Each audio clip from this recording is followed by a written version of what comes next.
And on the government initiative announced today, it must be said that the Labour Party have criticised it as well as saying that it's too little and too late.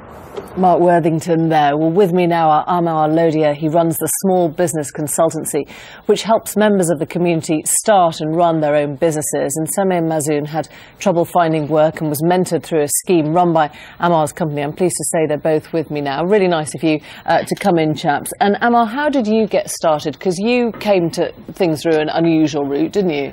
I mean, I think for me, rather than even going into my story, the adversities that young people face in society today are that gap between aspiration and opportunity. And for me, it was very much similar.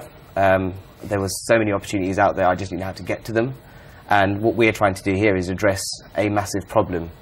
Obviously, there's a ticking time bomb, as Nick Clegg has said. And obviously, £689 million is being lost in lost output every year because of this youth unemployment problem, which wasn't the case as much when I was growing up. I think at this point in time, we have a very serious problem that needs to be addressed. So what is it that you do, your small business consultancy, when you bring someone like Samir on? What do you say? I mean, Samir was referred to us from a key worker, and he was obviously unemployed when he came on the scheme. And he did a 5-week programme that helped him learn employability skills. And then we placed him onto one of our programmes called Breaking the Cycle, which we have presented to Number 10 and some of the Prime Minister's advisors. In essence, Samir worked in a startup organisation for 8 weeks on a work trial last year. That employer then took him on because he added so much value to the business. Samir, what were the things that you felt you really learned from that? What were the... Yeah, I learned a lot of life skills, kind of getting by into work. Like what? I mean, what sort of things? It was basically kind of setting up a business, firstly, from scratch, how to write up a business plan, basically schedule as well, like keeping on time, and yeah, it was very good. A lot of practical things such as kind of basic setting up, buying fake kind of items, for example, which weren't really, it was in a classroom environment, and yeah, it helped my skills out a lot. And when you were, before you had a job, what was the biggest block, do you think, to getting working? No confidence. Like, you'd think, you see on the news a lot of unemployment, you wouldn't think, yeah, I can get a job really. Also on the CV as well, you'd have GCSEs, there was no kind of training, I believe, that wasn't there, and there actually was. So you're now in a position, Emma, where you've brought young guys in and made it work. What do you think the government is doing right, and what's it doing wrong?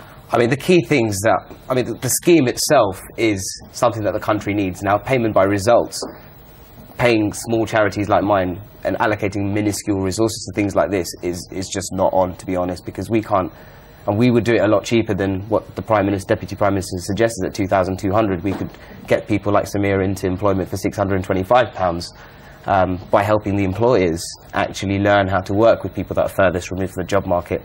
I find there's a massive problem with gatekeepers. There's many recruitment agencies and organisations that are gatekeeping the labour market at the moment, who need to be incentivised as well to support young people, broker into employment, which is what our scheme is designed to do. Now, what about these schemes like the ones that we've just been hearing about with Mark, and that we'll be talking to Chris Grayling about, hopefully, working in Tesco's, stacking shelves, that kind of stuff, where the money is going from the government to Tesco's, and then after 8 weeks of work, you get offered a job interview. Is that something that's attractive to you? Do you think it's... From my point of view, Tesco's is a massive employer. It's a large organisation. However, 99% of the private sector is still small businesses. So we need to match labour with market here. There are small businesses out there that are fast growing. We can place young people into employment in smaller businesses where they don't feel like they're stacking shelves and losing that aspiration, and actually gaining meaningful work experience like Samir did when he worked in a business development team and added much value to the organisation that he worked in. And he was getting paid for this? He was paid, and he was incentivised by commission. And I think that's... So Samir, what do you make of it when you hear the government schemes, for example, in Tesco's or, it was Matalan, Waterstone, Sainsbury's? Is that attractive to you? I would say for somebody that doesn't have a lot of skills, it may be the only thing that they have to go to. However, Me personally, I work for the Islington Council now as an office support apprentice in the Chief Exec's office, and that's what attracted me. That's what I want, and I actually went out there and done it myself with no help, as I wanted a career change. However, there is things out there that people could get into, such as Mr. Site, a website software company that Amar did introduce me to for a job interview. And yeah, I wouldn't say Tesco's was very attractive though in working as a young person, as I don't believe you'd receive many skills and all sorts out of it. And if you look back now to whatever schooling or education or training or whatever you had, what was the big gap? What was the thing that they could have given you at that point when you were, I don't know, 15, 16, 17, that would have made the next step not necessary?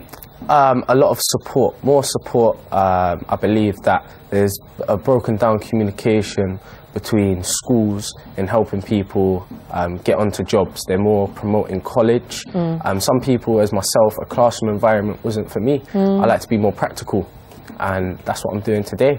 A more practical job, and I also get education out of my apprenticeship. Well, that's great. Great to have you both, Amir and Samir. Thanks ever so much for coming. Thank you very much.